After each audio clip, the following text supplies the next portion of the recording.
Tonight, we're focusing on helping our younger teens navigate the middle school years and some of the risks around substance use as we start off the school year. We're going to be joined by Raven Twilling, who can give a little wave. Some of you know Raven.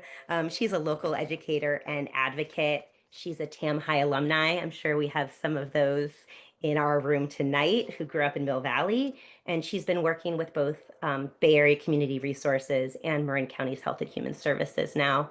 Focus on substance use prevention, a real specialty in nicotine and tobacco, but has learned a lot across the board that she has to share with us tonight. And she's all about youth engagement, policy, and making community change. So we're really excited to have her. We'll also be joined at the end for our Q&A by Rhett Crowett. He's a senior at Redwood High School and an intern with the Youth Advocacy Committee. And generally, we find folks love the opportunity to ask some questions of a young person who's actually in it and living it, and not just us adults. So with that, we're going to jump right in. I'm going to pass this along to Raven to get us started. Hi everyone, I'm gonna share my screen so that you all can see what I'm seeing.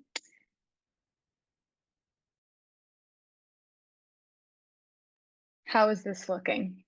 Good? Okay, let's go from here. Okay, so tonight we're gonna be talking about the middle school years and what to know about underage substance use.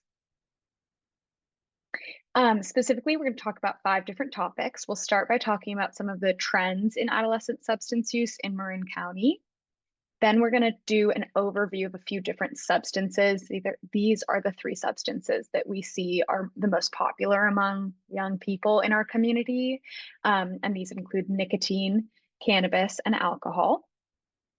Next, we'll talk about why it's so important to delay substance use, and for young people to try to wait or, abstain from using as long as they can. Then we'll talk about strategies to support youth in delaying or preventing substance use. And then lastly, we're going to go over some additional Marin Healthy Youth Partnership resources that are very valuable and I think will be, great for all of you to have access to. So to start, we are going to do a little reflection. So if everyone can take, 30 seconds and just think about what it was like to be 16. Think about where you were, what you cared about, what shaped your experience, what were your priorities at this time, what do you remember feeling? And if you have some ideas that come to mind, feel free to type them in the chat, so that we can kind of reflect on this as a group.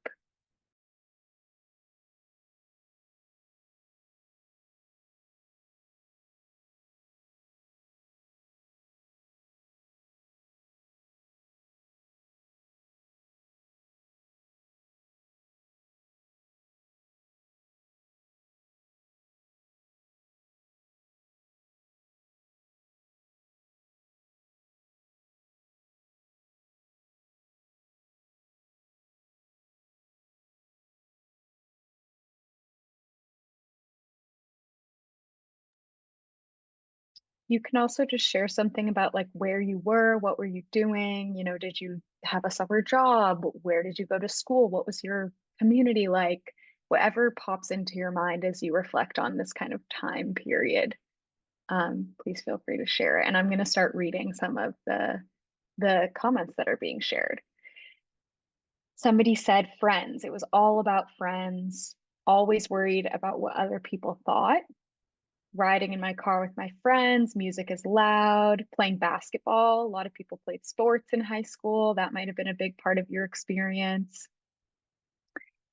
Friends were everything, being together every moment and not wanting to miss out on anything. I'm sure that many of you have heard the term FOMO, fear of missing out. We know that's, super prominent during the teenage years. Trying to blend in or fit in, independence and freedom, peers and trends, playing, going to parties with friends. Some common themes that I'm seeing are a lot of like your social world is a big factor, which we know it is, right, at this time. Being in a small town, wanted to not be stuck there. Voted most studious. Love it, Anita. Terralinda High School, parties, trying pot, cigarettes, drinking. We'll definitely get into that and kind of why it's prominent in Marin County. Any last thoughts before we move on?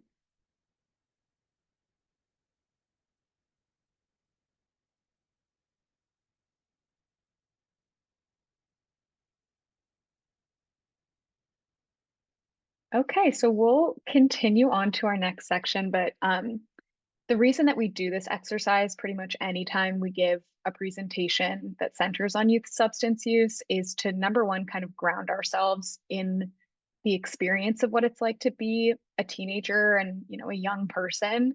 And also because I think sometimes when we reflect on what it was like to be a teenager, we're able to see things in retrospect that we might not have been able to see at the time. And so I think that's also important to keep in mind as we talk about substance use and the risks of substance use and why, you know, perhaps a teenager is going to view these issues in a different way than someone who's a full-grown adult. So to start, we're going to look at some data on current trends in adolescent substance use. This data comes from the California Healthy Schools Survey, and it's a survey that's done about every 2 years to monitor student health and well-being. And one of the data points that this survey collects is around substance use. So these first three graphs show you alcohol or other drug use by grades 7, 9, and 11 in Marin County. So this is if you were to see the question on a survey, the question would be like, have you used alcohol or other drugs in the past 30 days? And what you're seeing is the responses from students who said yes, they have used alcohol or other drugs in the past 30 days. As these graphs indicate, we see that substance use tends to rise or increase with age, right? So seventh graders are using less often than ninth graders and 11th graders. Seventh graders are typically around like 5-ish% are reporting current alcohol or other drug use. Ninth graders, you see in 2015, it was just a bit over 25%. And in good news, that number has decreased to just over 15% in 2022.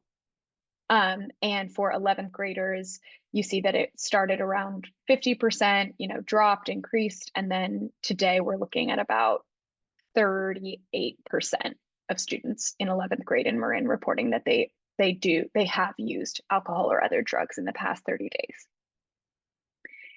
Similarly, we see the same kind of trends around binge drinking. So this means that students are self-reporting a binge drinking episode, which I believe is, I might have already forgotten this. I think it's 3 or 4 drinks for women and 4 to 6 drinks for men within a certain period of time. So for grade 7, barely any students report that they are binge drinking. Ninth grade, the numbers increase to just under 10%. We're looking at around 7 to 8% in 2022. And then again, 11th grade, you'll see the highest numbers. Today, closer to 17-ish% of students are reporting binge drinking.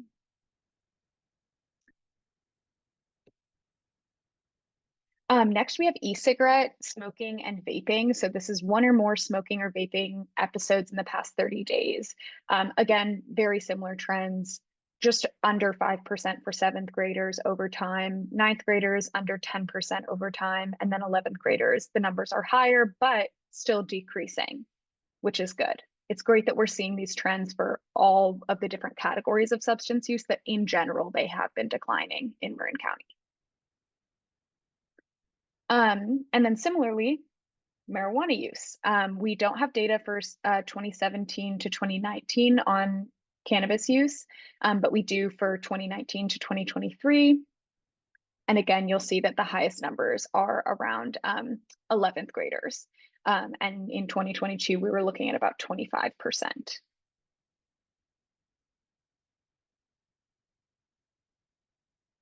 So while it is great news that our numbers have been declining in general over time, we want to recognize that Marin County does have higher rates of substance use relative to statewide averages. So this graph here is showing you um, substance or current marijuana use for 11th graders between 2021 and 2023. And the darker the shade, the more use or the higher the rates.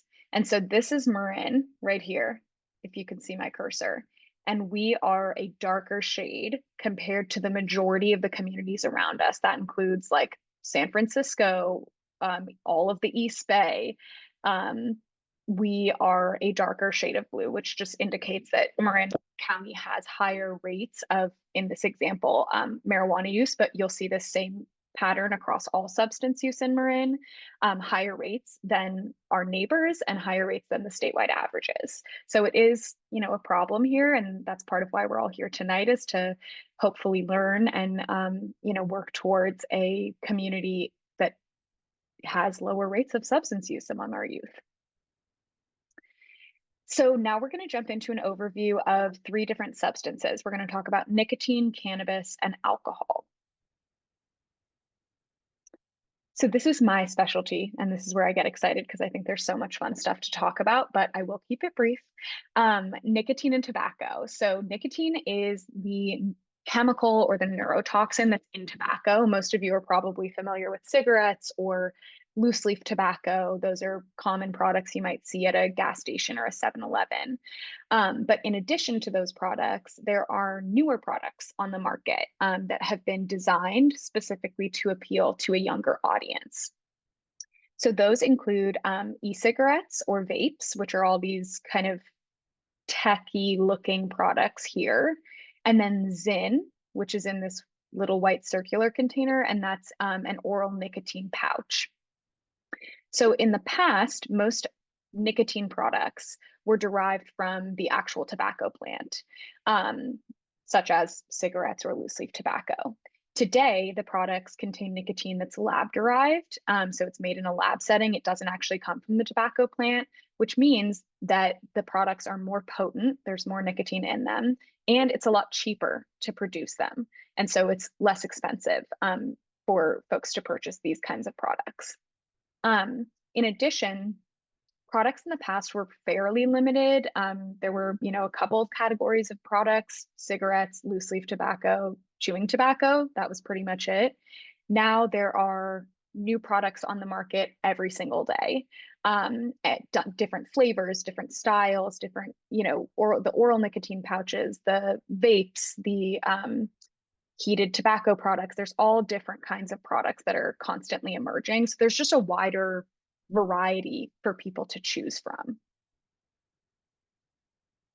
And part of the reason that this is of concern is because the products today have a lot more nicotine in them than products that were popular, 20, 30 years ago.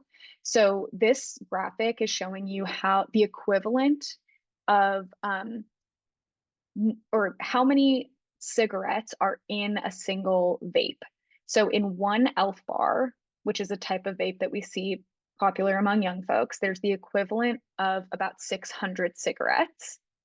Comparatively, in a flume float, there's the equivalent of about 360 cigarettes. And in a Juul, which was popular when I was in high school, but is not popular these days, there is the equivalent of 37 cigarettes in terms of nicotine. And what this means is that these products are just much easier to become addicted to because the addictive neurotoxin that is in tobacco products is more potent in the products that we're seeing today, like the elf bars or flume floats, compared to cigarettes. It also means that the harms of nicotine are going to be more dramatic on the developing brain, which we'll talk a little bit about later.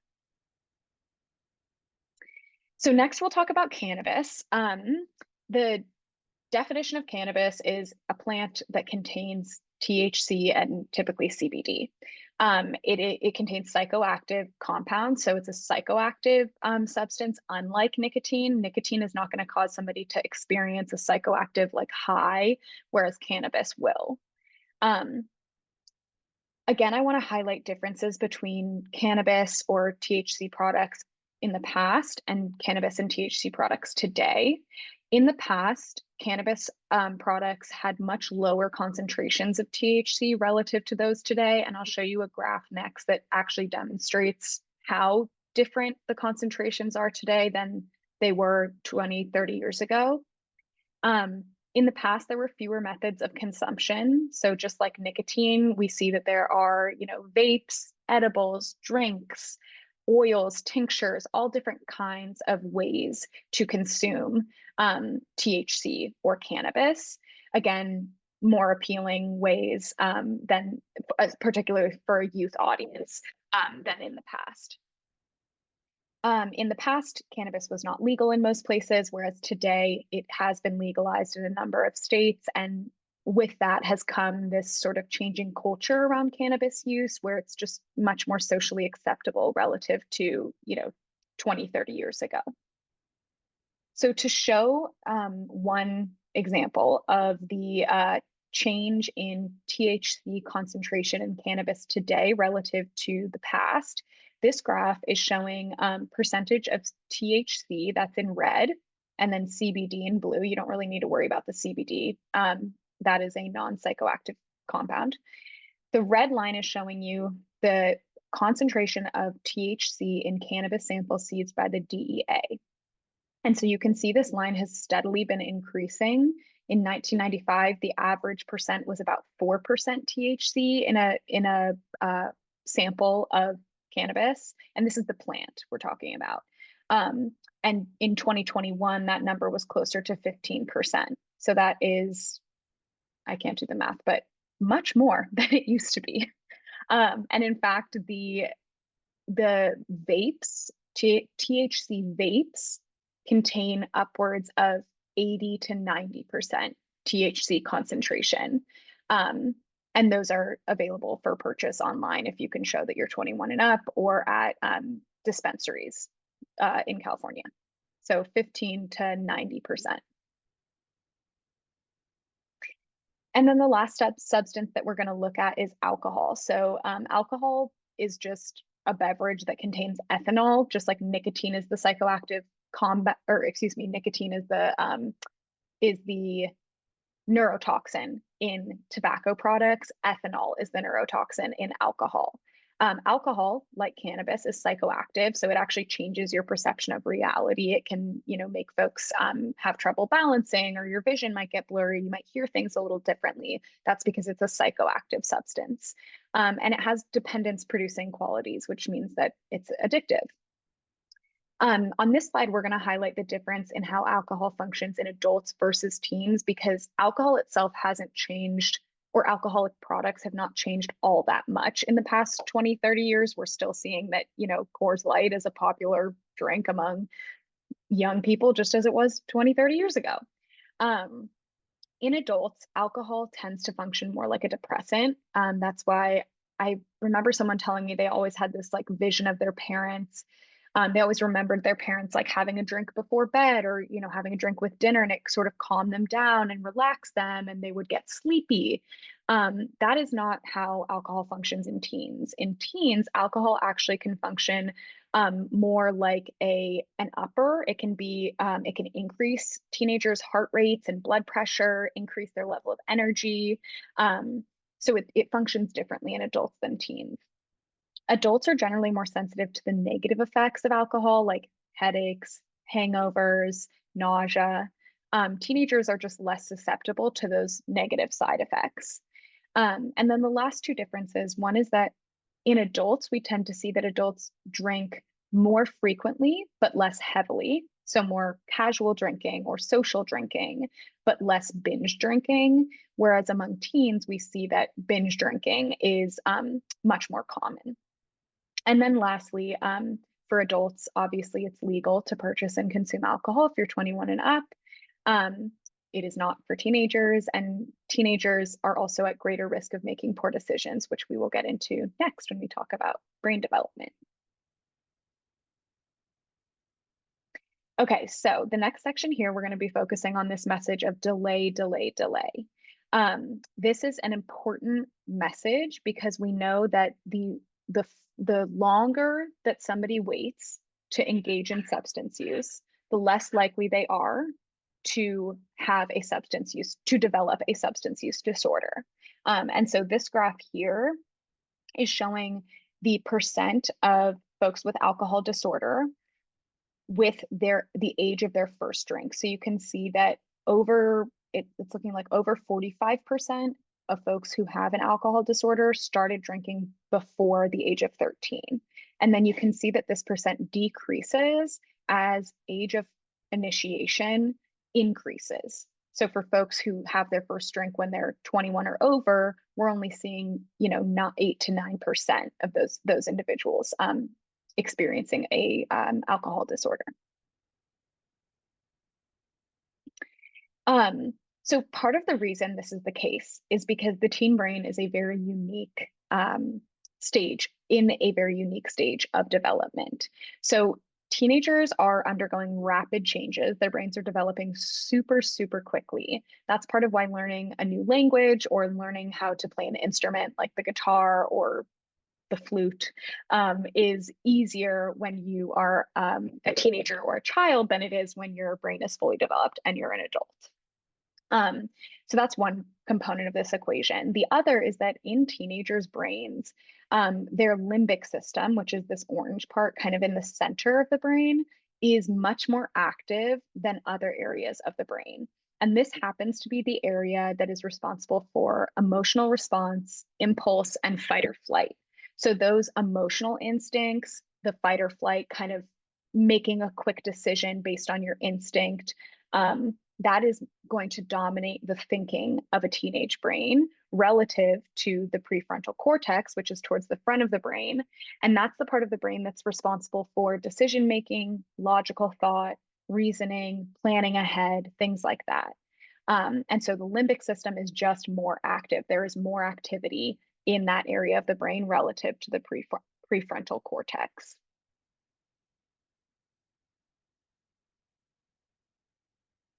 So what does this mean?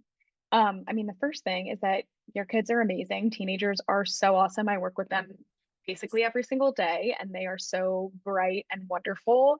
And yeah, this is like an incredible period of time for brain development, and it can be really like formational to folks' identities and patterns of behavior. It's amazing.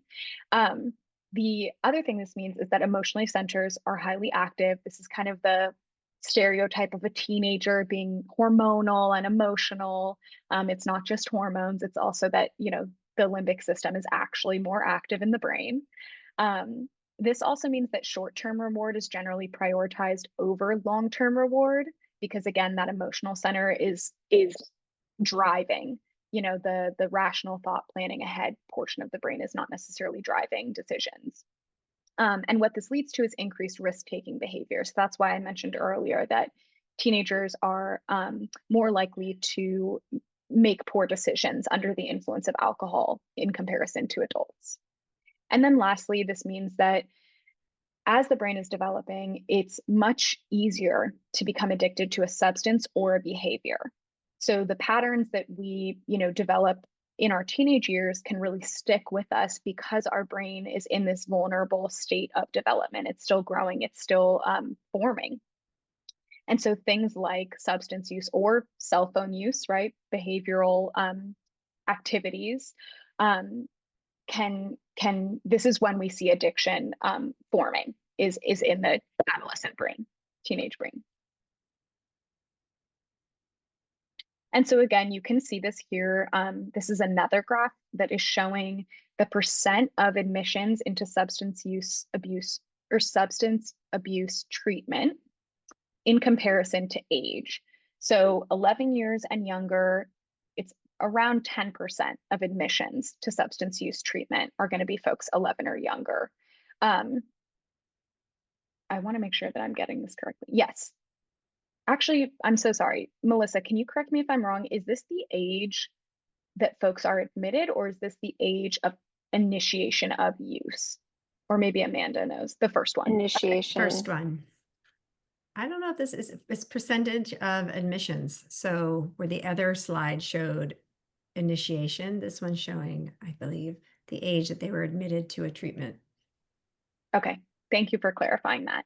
And so again, you can see that the numbers are much higher during the adolescent years, 12 to 24. That's when the brain is still developing relative to folks who are 25 and older. And we generally see that the brain finishes, or yeah, just about finishes forming around the age of 25. And so just reiterating the same message, addiction happens more easily in the developing brain, and earlier initiation of substance use leads to a greater likelihood of developing addiction. And so the more that we can delay substance use, we're not, I love MHIP always says, we're not, what's the word? Not abolition, Prohibitionists. prohibitionists. Thank you. We're not prohibitionists. But the longer that you can wait to start using, if you are going to use, the better off you will be.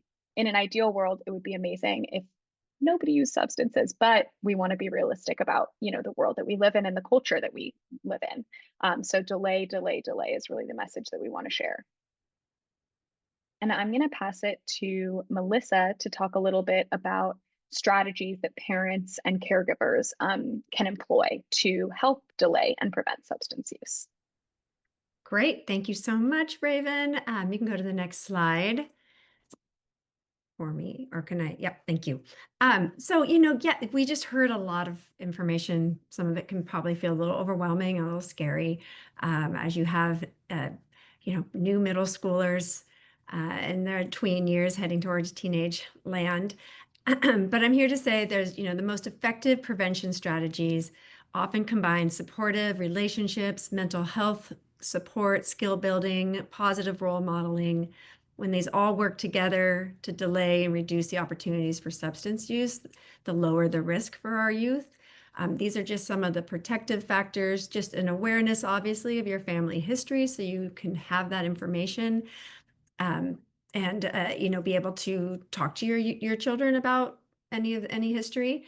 Behavioral modeling. This is not just parents and adult role modeling, but also positive peer influence. Friends who avoid risky behaviors reinforce healthy choices. So who your youth are spending time with, and having clear family expectations. Parents who communicate consistent boundaries really help youth feel a little bit more comfortable and able to make those decisions for themselves within those boundaries. Obviously, mental health, we hear so much about our mental health and coping skills, having strong emotional regulation skills, access to mental health support, whether it's at school or, maybe at a religious center or wherever, your own extended family. Just having access to that support is so important during these years. And then teaching them that growth mindset. And they hear a lot about that in school, and I think it's great to reinforce that at home as well. Next slide. Thank you. And so, middle school is a huge transition for families as they're these little young, these young when they started elementary, they're so little, and now they're in middle school. It's an important transition, and there's a lot of support out there. You don't have to feel alone. Educators are there to help your child's teachers, the counselors at school, the principals.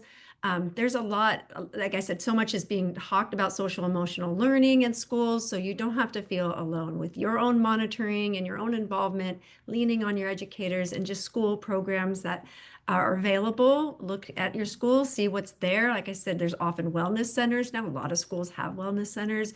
Maybe after school tutoring or sports or just early orientation. I'm sure many of your students had that before they started sixth grade.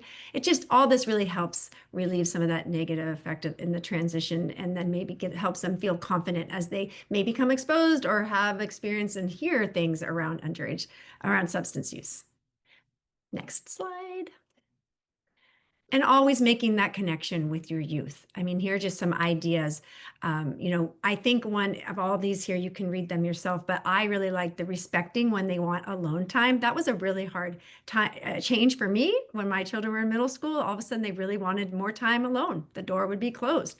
And not that I wouldn't check on occasion, but they need that time as well. And when they do come to talk, to listen, really listen. We all know that they don't want to hear our advice. Maybe there'll be a time for that, but really hearing what they have to say and not trying to jump to conclusions, it'll help them just keep that freeway open of communication and connection, because that is going to make all the difference in the world as you progress in the years and they go into high school. Next slide. And if you're like, this is all really overwhelming, it is, and it can be, but our programs are there to help you. We have so much information on our website at mhip.org. We have all these different programs that you see here, and there's our individual websites for each one, and you can also find it on mhip.org. But you might know and be well aware of our Raising the Bar program, which is really our modeling healthy behaviors. It's our awareness campaign, keep youth events substance free. So important to start that and keep that all the way through the school years. Here we are tonight with Let's Talk. Our website is updated and refreshed, and it looks amazing now. We have so much information on there that you can, like Jackie mentioned, our booklets can still be downloaded, but all the information is also just on the web and easy to navigate. Be the Influence, such a strong and important program, especially as your child ages, about understanding and limiting youth access to substances in the home when your child goes to other people's houses and when you have children in your own house, and how to have those conversations with other parents, how to set and be the influence that you want to be for your kids and keeping them safe. Great information about our local laws around the social host ordinance laws, just a tremendous amount of resources and research to help you understand and feel confident when you're navigating this time of life. And lastly, Number Nourish is just a great everyday healthy decision-making tool that is really easy just to read and look over and kind of just keep doing every day. We make 1,000 choices, and having that moment to think and pause before we make them, we teach that to our kids, and then they can do that with anything in their life. And it's super great skill to have. So we encourage you to check out our programs. And I think that would be it. I'll turn this over to Jackie now because she could take it Awesome. from here. Thank you so much, Raven. Thank you so much, Melissa. Mhm. I want to point out that we've really just started to brush the surface, but we have Yes. links to websites for all of those Mhm. programs, including Let's Talk and the others that Melissa mentioned that are in the chat for you now. And that's a place to dive in more. But we have an opportunity for questions now for Raven. Do we know if Rhett was able to join us? For Rhett Mhm. as well, for those of you who have questions for young people. And Melissa, I know you want to leave that code up, but if we could leave it up just for a Oh few yeah. more seconds and then Oh yeah. pull You it can move it down so I on. can see if there's Go for hands or it. anything else. Yes. Okay. You go for it. I'll put it in the chat. Okay, cool. So I want to invite folks who might have questions to the link to yeah, we'll put the link, not just the QR code, but also the link into the chat. Thank you for that, Anita. We'll get that into the chat in a moment. Folks who have questions, you're welcome to just come off of mute and share those. If you're more comfortable putting them into the chat, that's fine too. But any questions that have come up for you during this period, please go ahead and do so. I know I have my questions. Well, I'd hold on to mine. And also, just so everyone know, again, Rhett Trott is a senior at Redwood High School, and he's involved in our youth advocacy committee. So he's a really wonderful advocate for public health across Marin County. But obviously, he has the lived experience as well of being a high school student. So please take advantage of this opportunity to ask him whatever questions you might have that he can answer. Awesome. Awesome. So go ahead and just come off of mute and feel free to do that, or go ahead and put your questions into the chat. And while folks are doing that, I'm going to ask mine if that's okay. And I imagine Rhett or Raven, you could answer this. Raven, you work with young people, but Rhett, maybe this is for you. Raven shared a couple things in the presentation that were really compelling to me. One was about like concentration levels of THC and nicotine in modern products. It's really always really compelling for me to hear about brain development. I'm curious, as parents and caregivers and teachers are thinking about how they talk with their young people, Is that compelling for young people, or is that something you tend to tune out? Um, is that helpful information to share? And if not, what is the helpful information?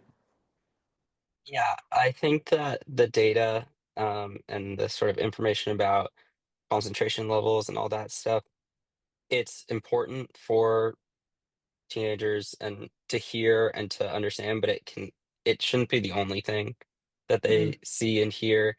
It's just one piece of the puzzle, in sort of showing teens why, um, substances the are not the way to go. So, Yeah. Yeah, I like that. I like you. It's important, but it's not the only important. Do you have any, we're putting you on the spot, but any brief thoughts about what some other pieces of the puzzle might be?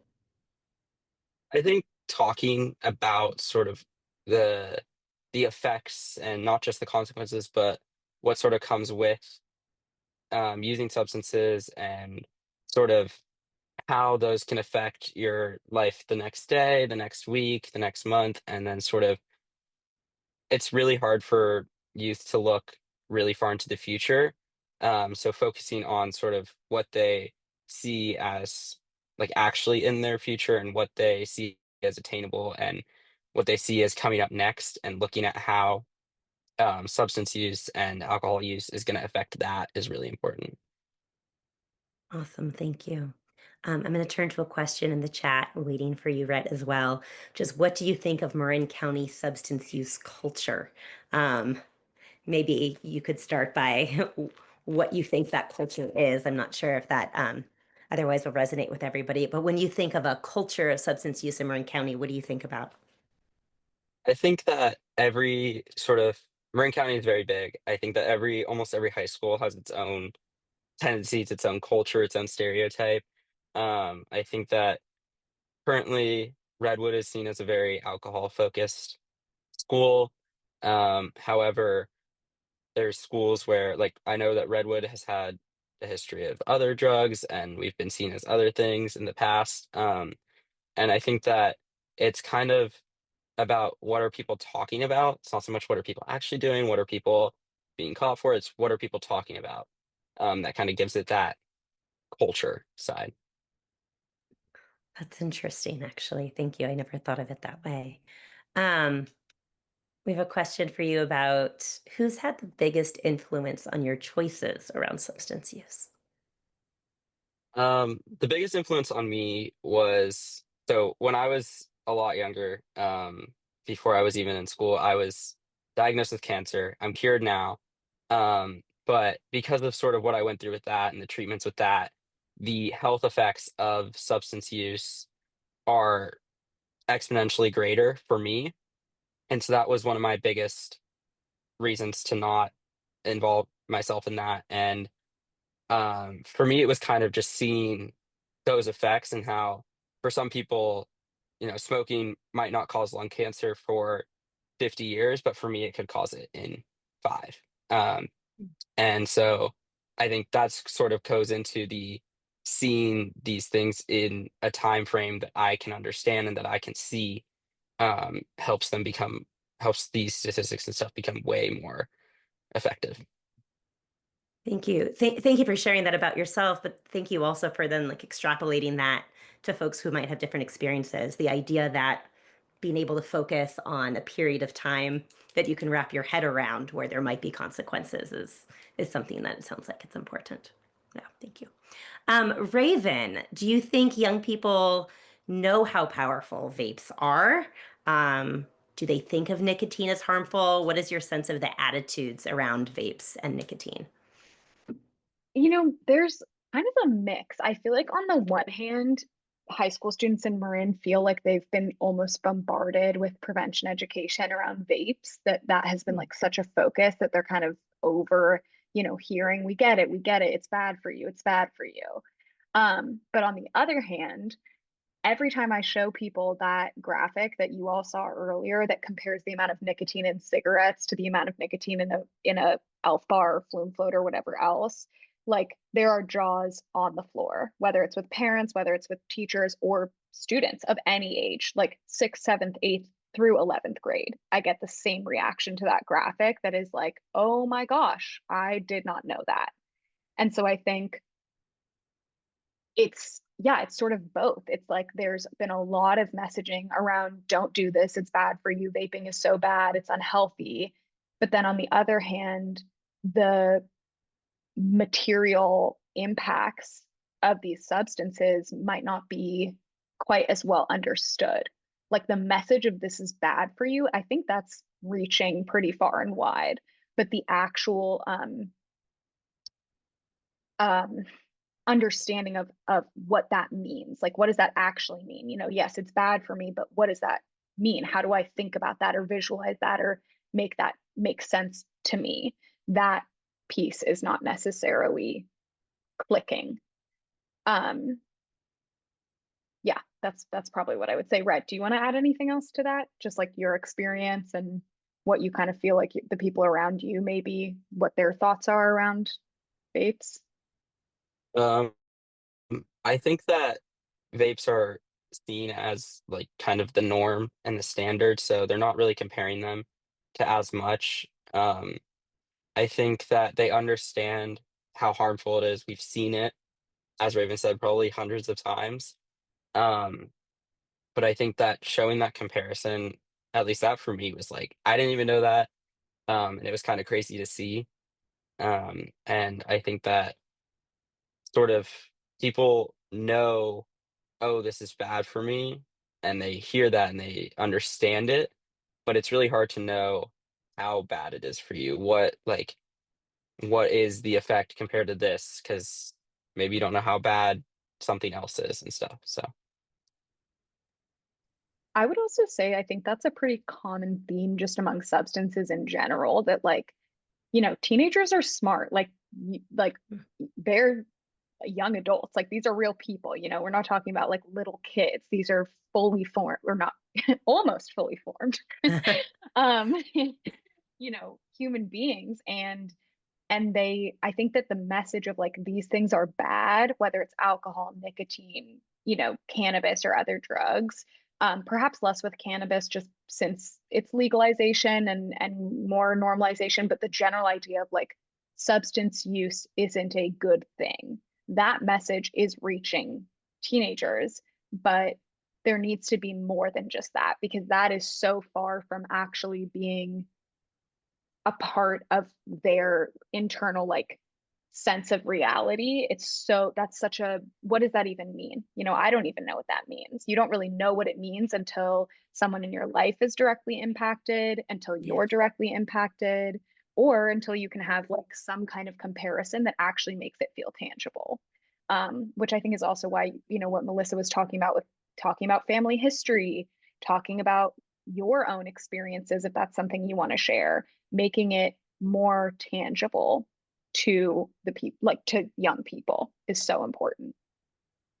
Thank you. I think we have time for one, maybe two more, and we just got one. So, why do you think the rates of use are going down? Has it been the shift from just say no to just say delay, or what else? Um, Raven, do you have thoughts on some of that data, or? I do. I can respond a little, and then Rhett, I think you also have probably some really interesting thoughts on that. I think that in some ways the trends are also just changing. And I don't know if we necessarily have data to back that up. Okay, one thing I will say, social media and isolation from the pandemic are huge factors in terms of what we see with substance use.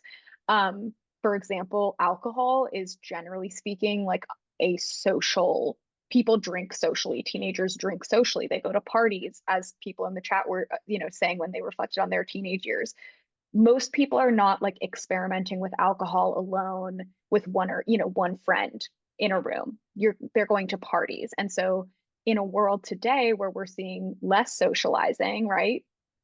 Somewhat prompted by the pandemic, but also because of social isolation and phone addiction and social media and all of that, just like less socializing means that the culture around substance use is going to look different today than it did, you know, 5 years ago, 10 years ago, 15 years ago.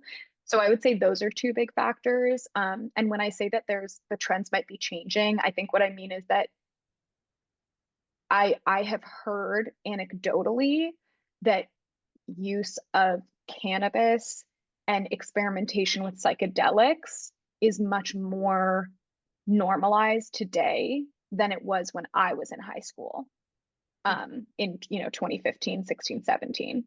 And we don't have data to uh, elaborate on that, but I think that that is something that's happening. And then also just less socialization. Rhett, did you want to add to that? Yeah, I was just gonna add that I think that it's part of it is like changing social stigmas.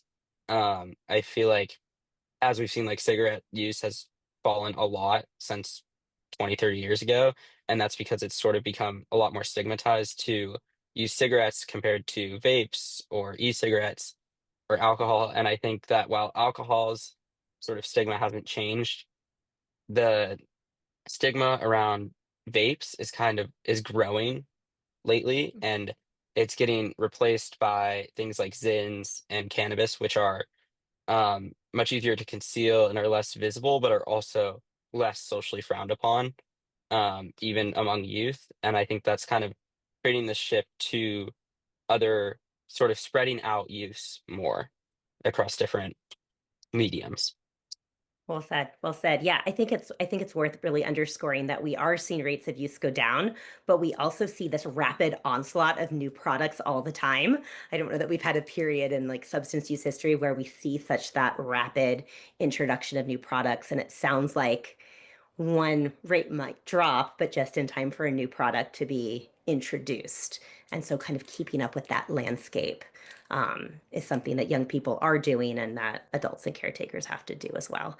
I do want folks to know that the latest data will be coming out soon. So, you can see our numbers are some years old, but the newest data is being released shortly. We will be talking about that data this year during our community discussions.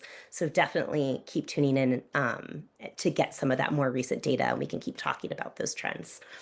Um, I am looking at the time. Yes, Can I add one really quick thing? please, I was please. just going to say that I think what Rhett just said really underscores the fact that like it's not on you all as parents to like try to keep up with every new product that is on the market or to be able to identify what this is and this is and oh well what's this drink? Like I don't think that's what you all should put your time and energy into. I think the more you can focus on the strategies like what Melissa was talking about, just building a relationship with open communication, the freeway's open, conversation is happening, general like conversations around substance use are happening rather than trying, it's like a game of whack-a-mole, trying to keep up with whatever's out there. The closer you can feel, to your kids, the better off you're going to be and they will be. Raven, I love that. I think as parents, we so often want like the facts about substances. It makes us feel somehow in control of something we are not in control of. But the reality is that across substances, the prevention strategies are the same, and they start with relationship. They start with communication, right? They start with knowing your kids' friends and your kids' friends' parents.